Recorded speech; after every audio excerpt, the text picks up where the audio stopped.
NTN Televisión, lo que tienes que ver.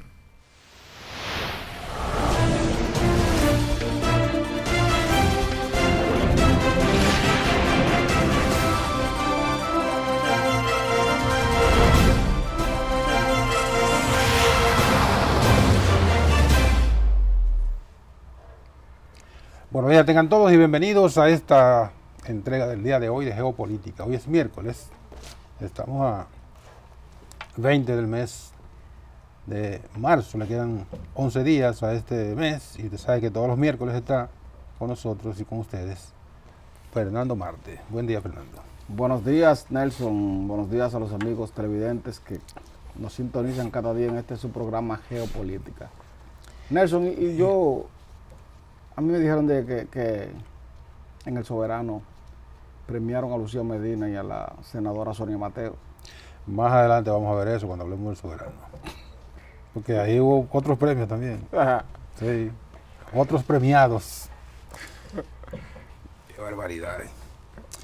Vamos a ver cómo están las condiciones del tiempo para el día de hoy. A echarle agua al vino. Hay que echarle agua al vino. Sí. Hay que echarle agua al vino. Vamos a ver qué dice meteorología. Si va a haber agua para el vino.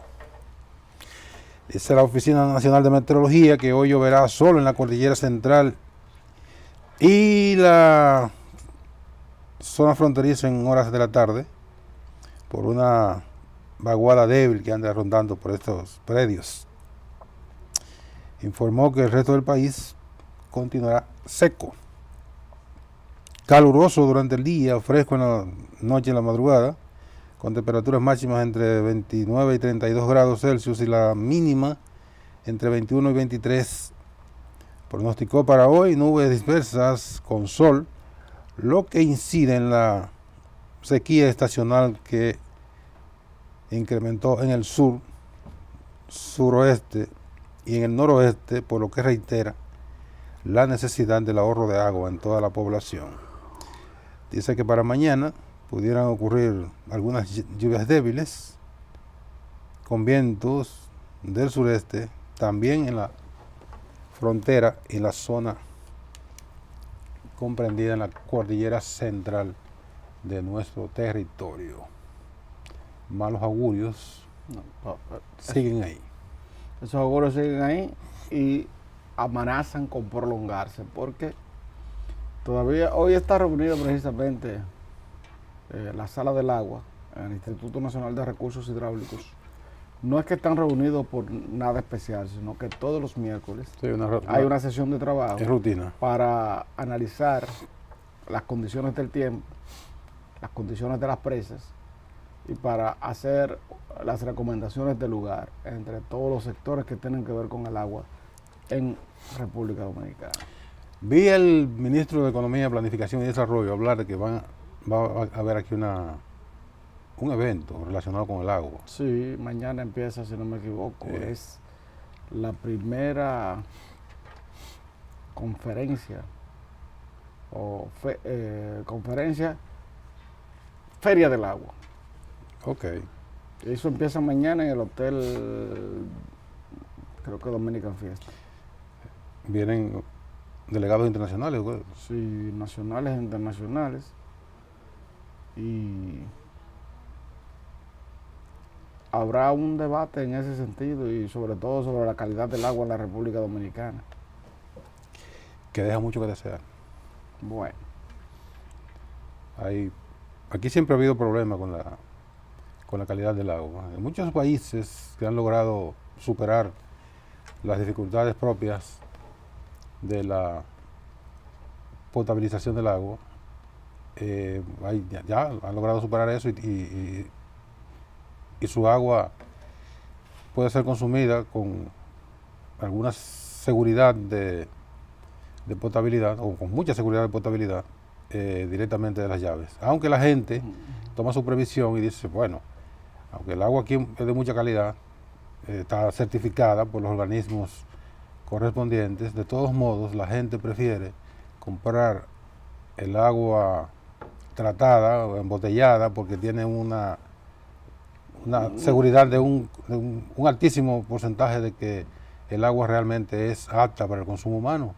Pero aquí no hay ni remotamente la confianza de utilizar el agua que llega por las cañerías, aún para cocinar. Pero la gente tiene que abastecerse de agua de botellones para cocinar. Me refiero en los sectores de clase media para allá. Pero mira, Nelson, independientemente de que en los Estados Unidos, o diríamos en algunos estados de los Estados Unidos,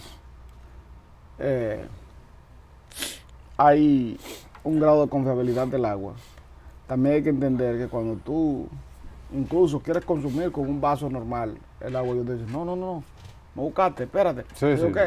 sí. Entonces tú, hasta cierto punto, te llevas de que porque Estados Unidos tiene unos niveles de purificación de agua mucho más seguros que los de República Dominicana. Yo ciertamente puedo decirlo como testimonio personal. Yo me tomaba mi agua de la llave. Yo no, yo siempre, Yo me tomaba mi agua de la llave allá y nunca me hizo nada, ¿no? no. Perfecto. Pero Pero aquí yo ni por milésima me atrevo. No, porque mira lo que ocurre. Las autoridades, los organismos que tratan el agua, están seguros que de los depósitos sale 100% acta. Y las cañerías. Y las tuberías que lleva esa agua al lugar final. No hay ninguna garantía de que por ahí, por el camino, no se encuentre con partículas, no se encuentre con microorganismos, etcétera. Y cuando llega la llave, ya al final a la casa, no está ni remotamente parecida a como salió de los tanques. Mira, tú puedes tener razón, pero poca. Vamos a ver. Por lo siguiente. Túmbamela. Cuando tú haces una conexión, se supone, o no se supone, eso es seguro, que por esa conexión no pasa nada. Entonces, si tú me dices a mí que en principio el agua puede salir con cierto grado de contaminación por los químicos que tiene el cemento y esas cosas, yo te lo puedo creer, pero eso no va a durar todo el tiempo. Ella misma va limpiando.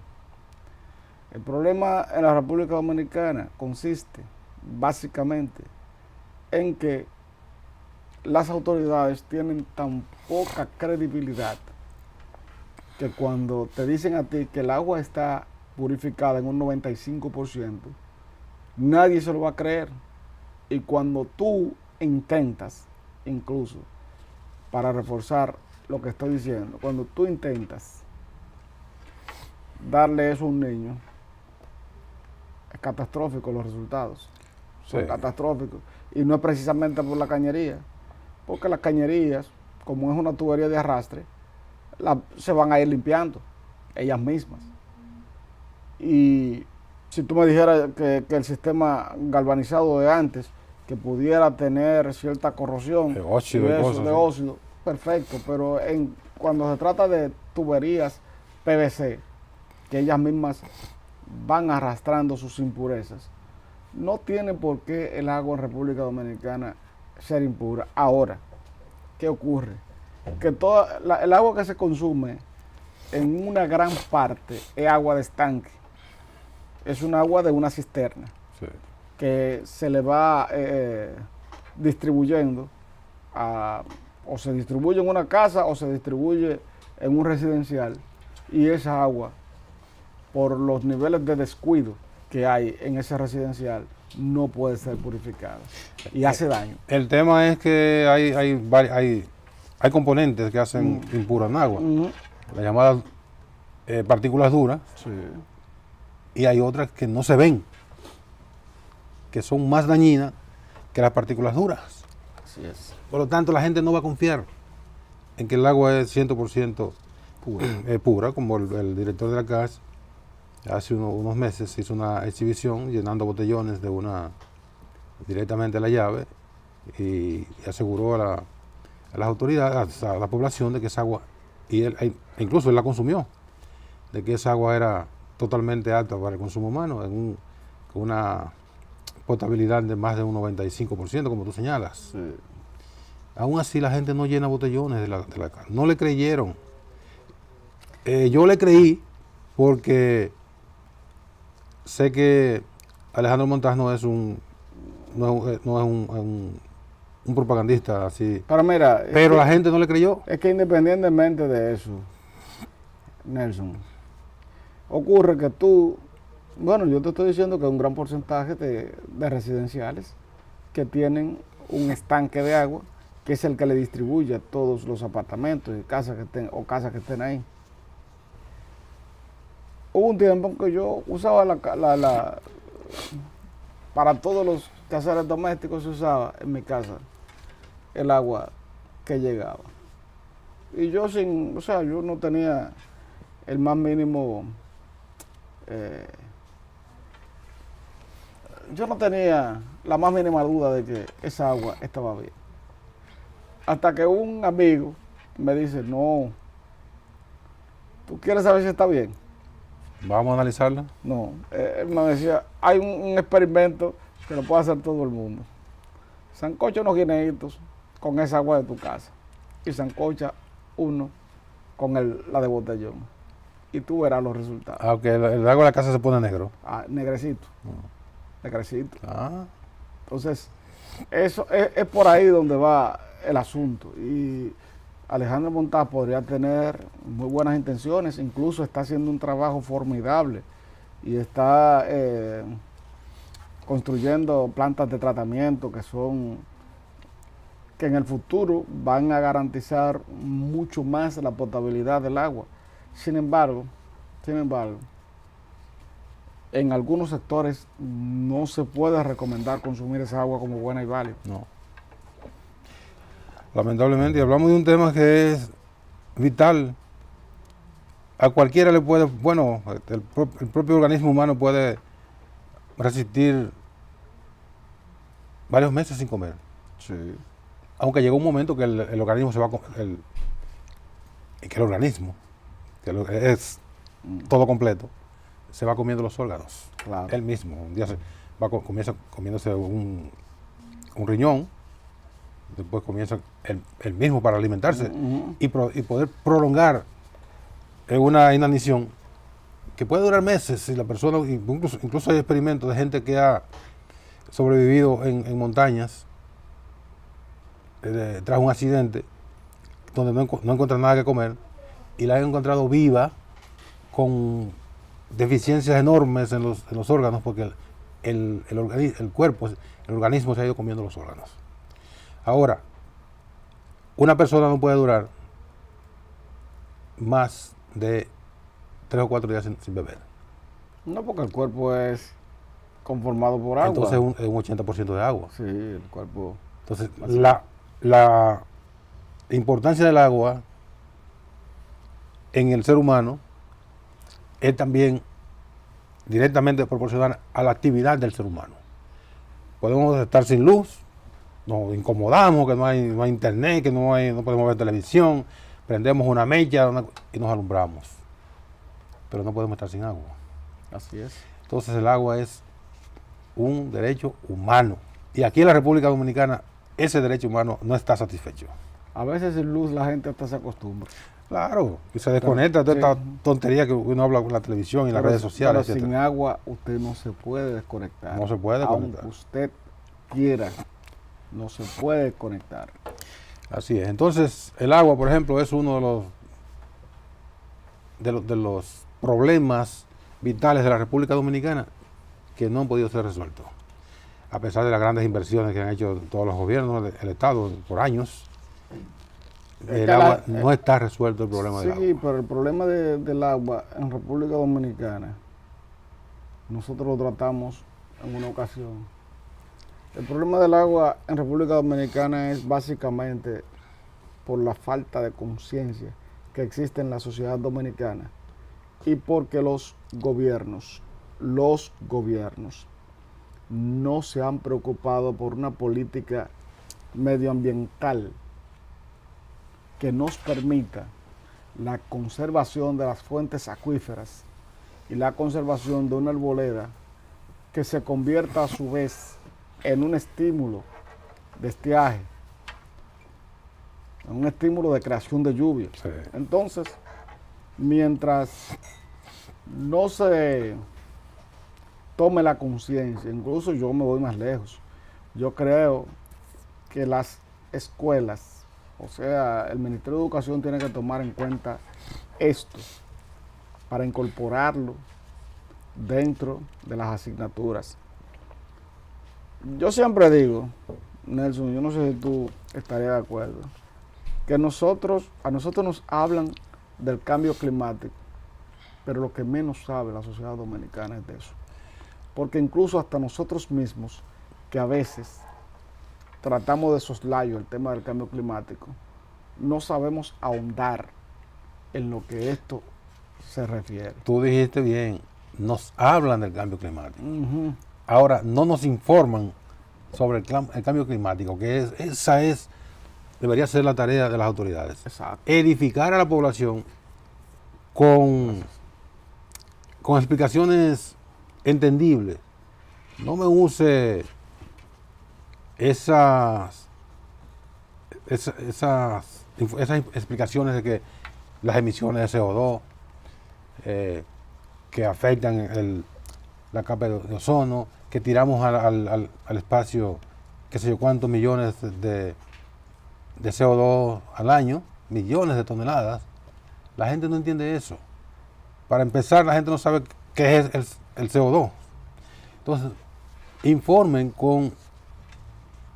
Y mira que a propósito, el gobierno que debería tener la información más acabada y más explícita es el gobierno del Partido de la Liberación Dominicana. ¿Por qué? Porque los dirigentes del PLD fueron educados por una persona que no dejaba ningún detalle a la imaginación de la gente. Le explicaba el profesor Juan Bosch a la gente, cuando él hablaba de un tema, decía, como se conoce teóricamente, la etiología, el porqué de las cosas. Y recordemos cuando hablaba, no lo recordemos, porque en ese tiempo nosotros no estábamos en condiciones de asimilar nada, incluso Fernando, hablo del 1964, 65. No, yo no. Tú tenías... yo no estaba ni en este mundo. Yo tenía 8 o 9 años. Y ya en el 70, cuando el profesor Bosch hacía estas conferencias a través de Tribuna Democrática, ya uno tenía alguna idea de... Pero incluso Bosch explicaba la composición de un huevo. Sí, porque... Para que la gente... Para inculcar en la gente la necesidad de comer huevo, decía por qué la gente tenía que comer huevo, porque el huevo estaba conformado de... Bueno, entonces lo que quiero decir es que los PLDistas, los funcionarios PLDistas, tienen la razón en esa figura para ser didácticos en la documentación y en la explicación a la gente, a nosotros. Yo también me incluyo en la gente común, de qué es el cambio climático, cuáles son los efectos, qué produce esto, cuáles son las medidas que podemos tomar, etcétera, etcétera. Pero mira, sin digregarnos el tema, mira si el profesor Juan Bosch era tan profundo. El profesor Juan Bosch, yo digo que tiene dos legados fundamentales en la sociedad dominicana, pero sobre todo en lo que se refiere a nuestra generación, de nuestra generación hacia atrás. Sí. El profesor Juan Bosch le enseñó política y economía a este país. Claro. Política y economía. Hoy, la generación que nos sigue a nosotros no tiene tantas nociones de eso. Y muchas veces no interesa ni siquiera a los propios gobiernos. Pero a ellos, incluso hasta para emprender, para tener ideas de emprendimiento, debería interesarles. Y en el Partido de la Liberación Dominicana, yo digo, para retomar el tema del cambio climático, mira lo que el Estado ha obviado. Juan Hernández, cuando era director de Impuestos Internos, tenía seminarios anuales para explicarle la nomenclatura impositiva a los periodistas y que los periodistas pudieran salir a la calle a informar de tal manera que la gente entienda lo que se le está explicando. Sí. Que no fuera en términos técnicos, sino que los periodistas lo pudiéramos aplatanar, como decimos actualmente. Uno nunca ha visto así una iniciativa sistemática para que el periodista entienda lo que es el cambio climático de manera profunda. Que se lo pueda también explicar que lo pueda transmitir a la sociedad, porque el periodista es un educador. Pero nosotros somos una correa de transmisión Claro. de las políticas para llegar al gran público.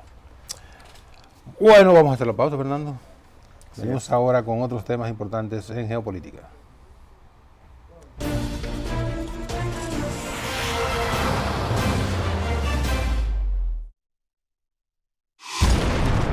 EN Televisión, lo que tienes que ver. EN Televisión, lo que tienes que ver.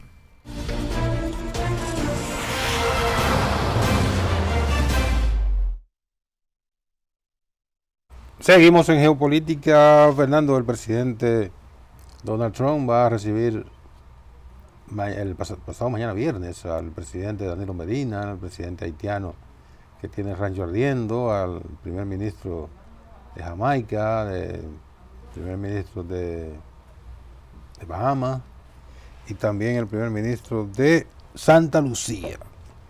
El tema. Venezuela. El tema es Venezuela. Ocurre que Venezuela no es ni una provincia de la República Dominicana, ni un estado de los Estados Unidos, ni un departamento de Haití, ni un condado de Jamaica o de etcétera, etcétera. Entonces ellos van a debatir sobre la crisis de Venezuela.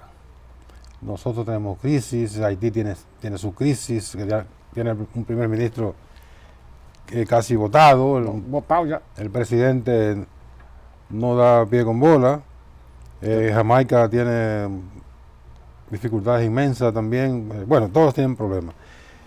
De estos países, la República Dominicana, Haití y Bahamas han reconocido a un farsante que se autoproclamó presidente encargado de Venezuela hace ya más de 2 meses, era por un mes, ya no es encargado de nada. Y Santa Lucía y Jamaica son partidarios de que la crisis venezolana sea resuelta por los venezolanos. Incluso estos 2 países que forman parte del CARICOM tienen el peso de los demás, excepto Bahamas, el peso de los demás estados caribeños, Trinidad y Tobago, San Vicente de las Granadinas, Belice no está en... bueno, nosotros. Sí, Belice yo creo que está. San Martín, etcétera, etcétera. Eso están en CARICOM. CARICOM está renuente, la República de Dominica, que hay una confusión con República Dominicana, República de Dominica, incluso en el código de aviación, el código de registro, Santo Domingo es SDQ y Santa Lucía es SQD, y muchas veces tú registras en los Estados Unidos tu maleta para SDQ y te la mandan para Santa Lucía, te la mandan para Dominica porque lo confunden. Pues bien, ese grupo de países se han opuesto sistemáticamente en el seno de la OEA para que el bandido de Luis Almagro pueda implementar las políticas que ha tenido siempre en mente frente a Venezuela, porque estos países tienen un voto cada uno en la OEA, le han bloqueado esas iniciativas a las cuales penosamente, y a mí no me importan los de CARICOM, ni me importa Estados Unidos, ni me importa Haití, etcétera, etcétera, la cual penosamente la República Dominicana se ha prestado de manera inexplicable e injustificable a hacerle el juego a este bandido son dos bandidos iguales, pero Donald Trump es presidente de los Estados Unidos, por lo tanto le debemos un respeto, el respeto que amerita la investidura de un presidente. En el caso de Luis Almagro, ese tipo es una basura que no merece ningún respeto, y nosotros nos hemos prestado a hacer el juego a este sinvergüenza. Mira, hay que ubicar a la gente en qué escenario se da este encuentro, que podría llamarse un encuentro de urgencia, porque aparentemente no estaba programado en la agenda. Este encuentro se da a raíz del encuentro entre el presidente de los Estados Unidos, Donald Trump, y el presidente de Brasil, Jair Bolsonaro. Los dos coinciden en que Venezuela es un problema, que hay que salir, que hay que buscarle una solución a como dé lugar. Incluso han hablado hasta de una intervención militar, si así fuera preciso. ¿Y en qué afecta a Venezuela, a Brasil y a Estados Unidos? Bueno, lo que te quiero decir es que esta reunión también tiene una característica poco oficial, porque van a recibir a estos mandatarios en una casa que tiene Donald Trump en Miami. Que hay un problema con eso también, ¿sabes? Le han documentado el tiempo que Donald Trump pasa en su casa de veraneo de Miami, y cada vez que salió publicado el otro día un estudio en uno de los periódicos, creo que fue en el Wall Street Journal, del el rédito, para usar un término económico muy popular, el rédito que le representa a Donald Trump cada vez que recibe a dignatarios en esa casa de campo. El valor que le agrega a esa propiedad, a ese espacio que es propiedad de la corporación Trump. Sí, porque no es una propiedad oficial. No. Ese es el problema. Entonces, ha pasado un tercio de su presidencia, que ya va para 2 años, va para 3 años, ¿no? Va para 3 años. Un tercio de su presidencia la ha pasado en su casa de campo de Miami, de Florida, o de New Jersey, donde tiene campos de golf, etcétera, etcétera. Y entonces están viendo cómo es posible que un presidente esté utilizando una propiedad privada, existiendo una casa de veraneo de los presidentes, propiedad del Estado norteamericano, que se llama Camp David, a donde han acudido siempre los mandatarios norteamericanos a cogerse unos días de asueto. No, pero además de eso, como son estados federados, en todos esos estados, valga la redundancia, hay una estructura, Una instalación del gobierno oficial, sí, donde se pueden hacer todo tipo de reuniones oficiales que se requieran. claro. Entonces, uno a veces no quiere hacerle crítica a los gobiernos, pero los gobiernos de nuestros países se ponen muy, pero muy a los pies de los gobiernos norteamericanos, y uno dice, yo mire ni por milésima con Maduro. Si Maduro pudiera salir del poder ahora mismo, yo estaría hasta feliz, porque creo que un hombre no puede someter a una nación a tantos vejámenes económicos y sociales como los que somete Maduro a Venezuela. Ahora bien, Eso es cuestionable. sí, eso será cuestionable, pero la realidad está ahí. Y el problema de Venezuela es que ni siquiera consiguen el dinero con que comprar lo que... Eso está ahí. No, eso carajo, pues, y con un bloqueo permanente. Pero ven acá. Oye, pero en Chile hubo bloqueo cuando Allende, pero había dinero ¿Lo para tumbaron? comprar. Sí, pero había ¿Sí? dinero para comprar, y el mercado negro llevaba ¿Qué todas sus dinero cosas, había para y no compraban. sí, no había sanciones. Había un bloqueo No, en y ese era- momento. Está Sí. bien, Estados Unidos, pero no le imponía su política a terceros países, Pero lo ¿Qué es lo que ha hecho con Estados lo que Unidos? te quiero decir es con Venezuela. que uno ve, todos estos países van en condición de lacayos. Incluyendo la República Dominicana. Sí. Dime, papá, ¿qué es lo que tú quieres que yo Sí. haga por ti? No hay problema. Y en este valladar de posiciones, porque la República Dominicana tiene una posición de, si se quiere, muy ambivalente. A veces dual, que tú no sabes por dónde anda. No. Con relación al caso venezolano de la República Dominicana, lo que quiere es mucho complacer al amo del norte, al imperio. Sí. Porque no tiene una posición clara en ese sentido. Incluso sus posiciones ante la OEA son muy dubitativas. Claro. Y uno las nota. En cuanto al embajador que manda a Guaidó a República Dominicana y el de Maduro, desconoce el de Maduro y con el de Guaidó todavía tiene ciertos bemoles. No, de que lo van a acreditar, un tipo que Sí. tiene 13 años viviendo en la República Dominicana. Sí, lo piensan acreditar. Ahora, Que es dueño de un banco, que lo quisieron. Ahora, De un banquito. uno- Quisieron utilizar ese banquito para sí, hacer. Banesco. No, Banesco no. Creo que se llama Inspire. Sí, Que Empire. es un banco de ahorro y crédito.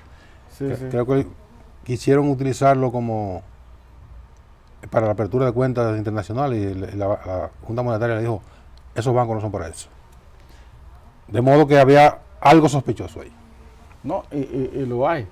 Y no dudes tú que en un momento determinado amplíe, porque eso puede pasar. Sí. Esos banquitos que empiezan de la nada, después crecen y forman una crisis financiera Ujú. a los países donde están ubicados. Y eso puede pasar en República Dominicana, porque Que no se repita otro Banco Peravia. no solo para que no se repita, porque con capitales altos se puede repetir un Baninter. Que a propósito eran venezolanos. Por coincidencia. Ay, sí, también, es verdad. Eran venezolanos. Pero uno lo que quisiera saber es, ¿por qué la República Dominicana tiene que salir, el gobierno dominicano, a tratar un tema que no le compete? Ese tema no le compete a los dominicanos. Ese es un tema que Y está si tuviéramos alguna competencia. en la agenda geopolítica de los Estados Unidos. Y si tuviéramos alguna competencia, algún nivel de competencia, debería ser en la otra acera. Sí, independientemente de que a mí no me guste Maduro, debería ser en la otra acera. Sí. Esa es la realidad. Porque no hay forma de que... Yo siempre me he preguntado, ¿cómo República Dominicana, siendo socio del gobierno, del gobierno bolivariano, No, de Venezuela. sí, del gobierno... Socio del Estado venezolano. No, pero del gobierno. No del gobierno, del Estado venezolano. Sí, con una inversión en la refinería dominicana de petróleo, Sí. hace causa común con otros intereses, que no son los de sus socios. Mira, yo estuve discutiendo meses atrás con una persona, funcionario del gobierno, y abordamos el tema de Venezuela. Y ambos coincidimos en que la República Dominicana no se iba a poner del lado de los intereses que agredieran a Venezuela. Él fue más moderado que yo. Yo dije, yo te apuesto a ti, que Danilo nunca, y se lo reiteré, y se lo recalqué, Danilo nunca tomaría una medida contra Venezuela. Y ambos sabemos por qué las vinculaciones que ha habido con... Oye, me cayó un cubo de aquello en la cabeza.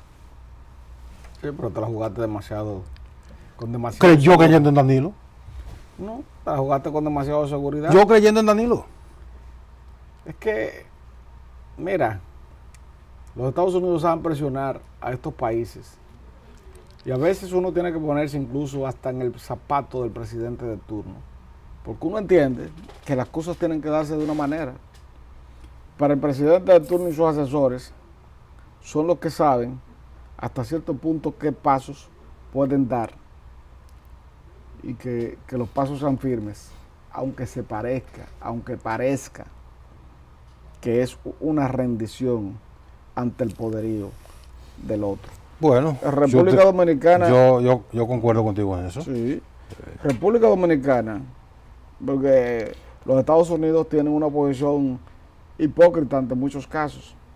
A nosotros se nos olvida que se nos cuestionaba bastante por Punta Catalina, hasta que el carbón... Va a fluir, o ya comenzó a fluir Sí, empezó a fluir de Estados Unidos. de Estados Unidos en una empresa muy ligada a el esposo del embajador actual. Ya no hay nada de pecaminoso. Ya no hay cuestionamiento, no hay nada. Entonces, en un estado poderoso que actúe de esa manera, tú no sabes qué tipo de presiones pueden estar recibiendo los gobernantes, de tal manera que le tengan el pulso doblado y que sus asesores le digan, si no te vas por aquí, no puede pasar esto. El cardenal López Rodríguez, ya el cardenal emérito, bueno, cardenal emérito no, porque cardenal Obispo emérito. Arzobispo emérito, o sea, ex arzobispo. Le llaman así emérito en el lenguaje de la Iglesia Católica. En una ocasión tuvo un problema con el embajador, no con el embajador el anterior, bueno, él siempre tuvo problemas con los embajadores norteamericanos. Fue con Robert Pastorino. Creo que sí. Y le dije, pero, monseñor, ¿y cuál es el problema que usted tiene con Estados Unidos? No, yo no tengo ningún problema con Estados Unidos. Lo que pasa es que yo de Estados Unidos espero cualquier cosa mala. Y es verdad. De Estados Unidos tú puedes esperar cualquier cosa mala. Sí, y además de eso, a él lo pusieron a pasar mucho malos ratos. Por eso. Por su posición frontal de no permitir la vagabundería de todos. Vamos a la pausa.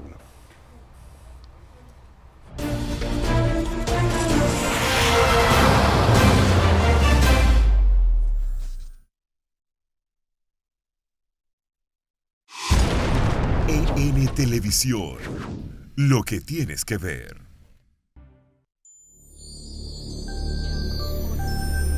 EN Televisión, lo que tienes que ver.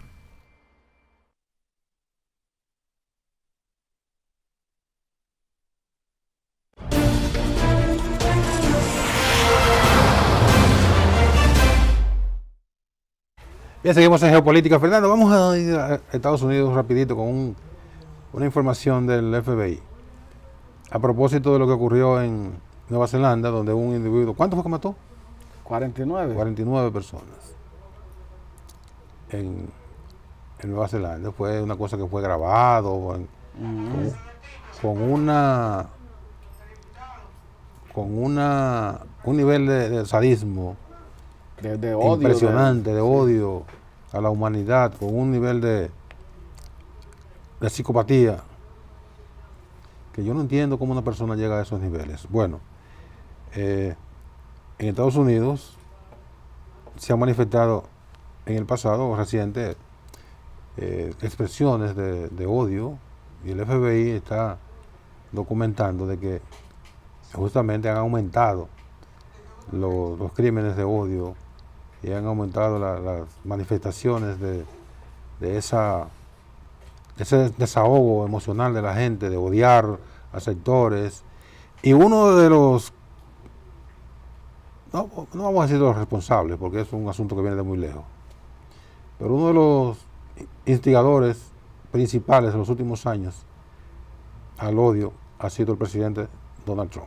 Sí, Con un discurso que tiene muy ácido, muy sesgado en términos de grupos, de grupos étnicos, de gente con preferencia diferente a la de Donald Trump en todos los sentidos.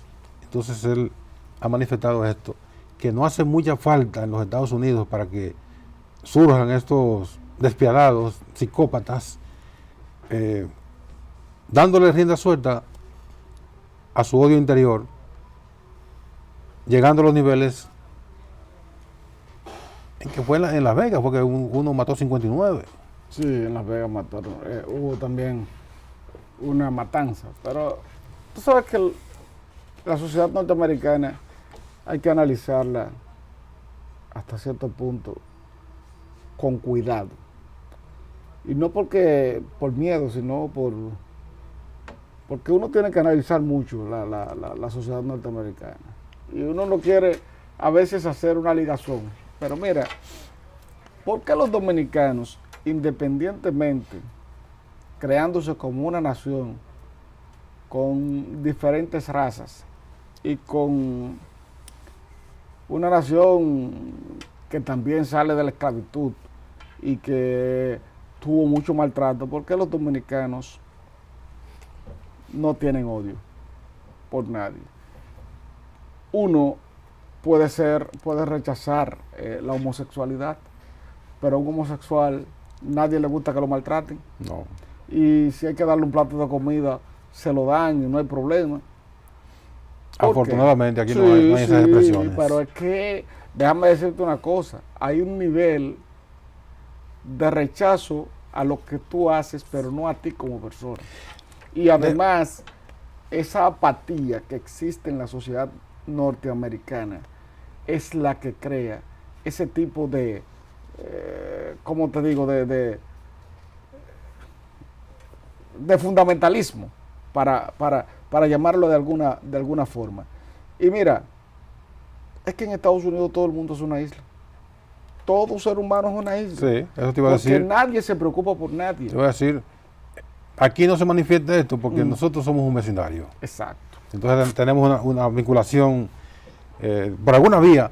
Claro. Te sale un compadre que es mi padrino, te sale un amigo que es mi compadre, etcétera, etcétera. Pero O sea, un vecindario. yo a veces me río en el edificio donde yo vivo.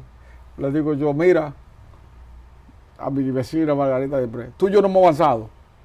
Eso es, tú estás pasando comidita, yo te pasando comidita, eso es de antes.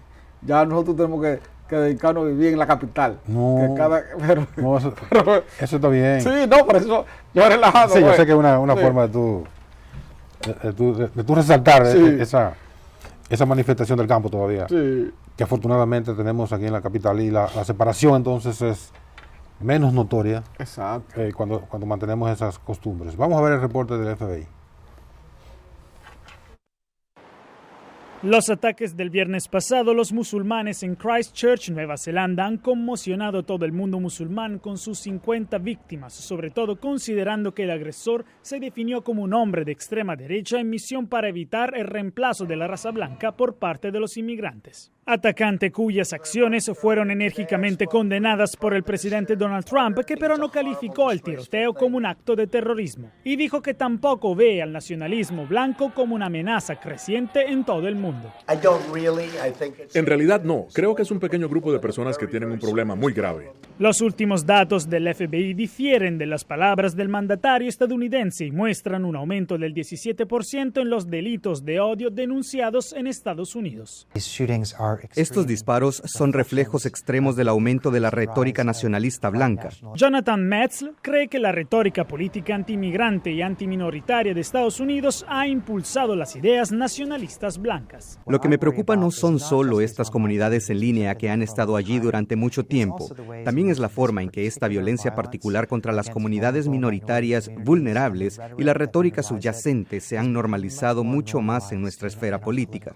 El jefe de una organización de defensa musulmana estadounidense responsabilizó a Trump por el aumento de los casos de odio. Mr. Trump, sus palabras importan, sus políticas importan e impactan las vidas de personas inocentes aquí y en todo el mundo. En su luto, las comunidades musulmanas en Estados Unidos están aumentando la vigilancia. En algunas ciudades como Nueva York, las oraciones están bajo una fuerte protección policial. Jacopo Luzzi, Voz de América.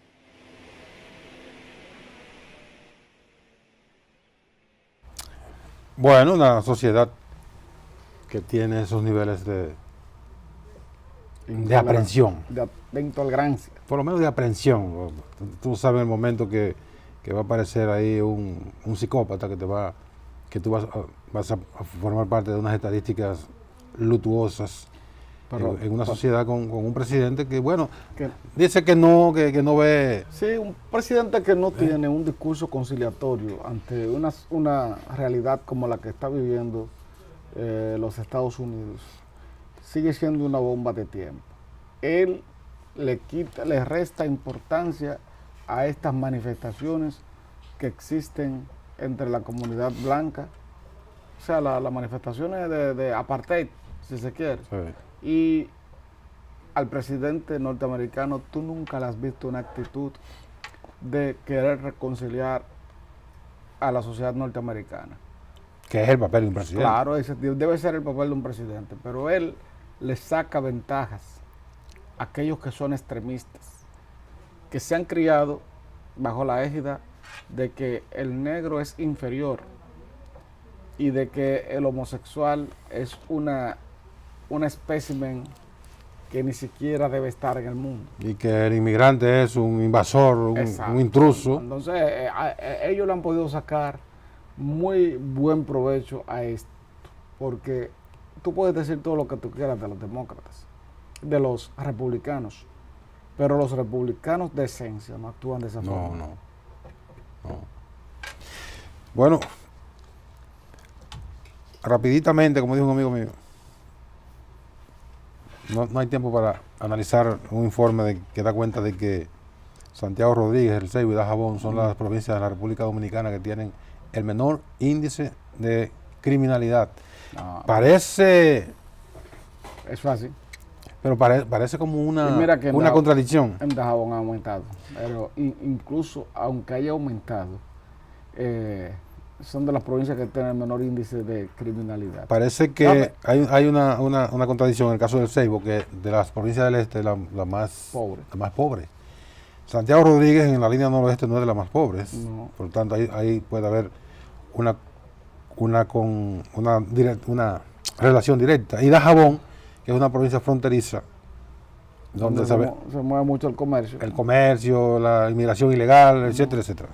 Mira, déjame, para que terminemos, leerte un tuit de Juan TH. Dice, entre la senadora Sonia Mateo y la diputada Lucía Medina pueden hacer un concurso de cerebro y el empate es casi automático. A muchos el poder no le da inteligencia política. El poder los embrutece y corrompe. Duro, Juan TH. Y vamos a hablar del famoso audio de la diputada Lucía Medina, pero yo quería enfocarme más, pues ya no hay tiempo, en la reacción de Monchi Fadul, La reacción de Monchi Fadul, cuyo coeficiente intelectual anda al mismo nivel de Donald Trump, o menos. no, cuyo coeficiente intelectual anda al mismo nivel de la senadora De Sonia y de Mateo. la diputada. Bueno, tú fuiste más radical. Gracias, Fernando. Oye, terrible tú. Gracias. A ustedes también. Mañana, Dios mediante, a las 11 de la mañana. Otra, pero política sin Monchi Fadul. Sigan con EN Meridiano.